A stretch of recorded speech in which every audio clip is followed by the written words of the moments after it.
लेकिन रोशन वाले को देखने के लिए पागल हो जाती थी। किसको? रोशन वाले को, मुझे रोशन वाले बहुत पसंद थे। ये डॉल्फिन वाले? रोशन वाले ने हमारा टाइम नोट किया था। कैसा टाइम? छुट्टी का। फिर जब मैं और रानी घर आती थी, वो हमारे पीछे पीछे आती थी। बाइक पे 2 लड़के होते थे। फिर बस वो रोना आते थे, एक फिर उनके पास एक लड़की थी, तो हमने सोचे इन्होंने नंबर लिखा हुआ है, इसके तो पता तो चल गया था दूर से।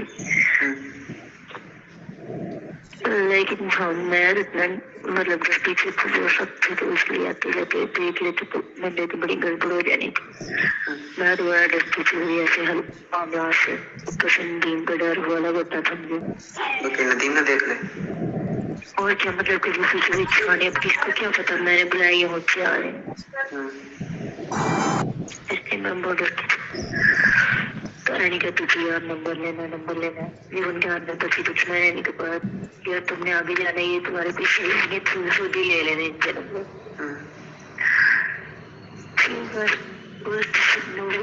उनके पास नंबर भी था, तो रानी को मैंने पूछा तो नहीं उन्होंने दिया कि नहीं, मुझे नहीं पता, अल्लाह बेहतर जानता है इस बात का।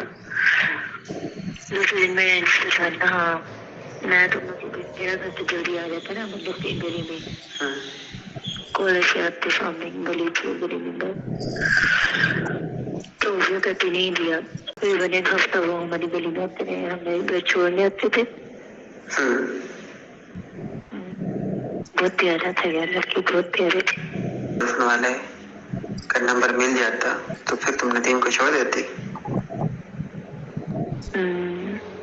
हाँ डॉल्फिन वाले के लिए तो मैंने छोड़ देना था नदीम को। हाँ सच्ची बताओ। छोड़ देना, एक डॉल्फिन वाले का नंबर दे दो। नदीम को कर। हाँ कहता क्या करना पड़ेगा, मैंने दोस्त मानती है और किसी दोस्त वाले का नंबर दे दो। उसको पता था ये खुद दोस्त वाला भी मरती है, उन्होंने नहीं दिया। लड़ाई की शायद बड़ी, लेकिन नंबर नहीं दिया। मेरे दोस्त बीमारी वगैरह मिल गई, यार तुम उसको बोल दो भाई को दे दे नंबर, किसका दो। फिर बड़ा तो उसने लेके नहीं पाया, किसका नंबर दिया और कहता था नहीं तुम बता दो, फिर मैं क्या करूँगा। तो क्या ऑप्शन था, उनकी चॉइस, उनका स्टाइल, उनका यूनिफॉर्म, वो जो निकाब करना उनका क्या मत लगते थे। मतलब उसके पहनने के कपड़े तुम्हें ले आती थी? हाँ वो तुम्हें सेंड करना था पैसे? सेंड भी कर देता था। हाँ मतलब ये कोई मुझे कहता था ना कि वो बाजार के दिन में सोच चक्कर लगाता था, लेकिन वो कहता था नहीं तुम ही ला के दो, यहाँ तो कोई पूरी सप्रे को चाहिए होता तो कहता था तुम लेके आओ।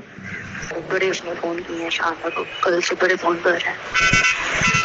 शानदार कहती है मैं उधर से, तो उसने मेरे फोन कभी नहीं किया, 2-3 दिन से बड़े शानदार फोन कर रहा है जब कि इधर आई है। हाँ शानदार ने फोन उठाया तो उसने कहा मेरी नंबर से सुलह कर। तो मैं ये नहीं चाहती मुजफ्फर की जिंदगी में कुछ भी खराब हो। मुझे समझ जब उसने शानदार को बोला ना, तो मैंने कहा सिर्फ वो मुजफ्फर से मेरी लड़ाई करवा कर वो सुलह करना चाहता है। यार मैं नहीं चाहती हम आपस में लड़े, इसलिए तुम्हें कह रही हूँ। फिर तुमने शानदार को क्या कहा? मैंने कहा बोलो लगे मरे पर मर गया मेरे बस का। वो उसने भी गालियां दी, हमें कोई बात नहीं। किसने गालियां दी? वो शानदार ने उसको कहा नहीं कभी सोचना भी ना, फिर इसने मुझे बताया तो मैंने कहा दफा हो मगर वो लगे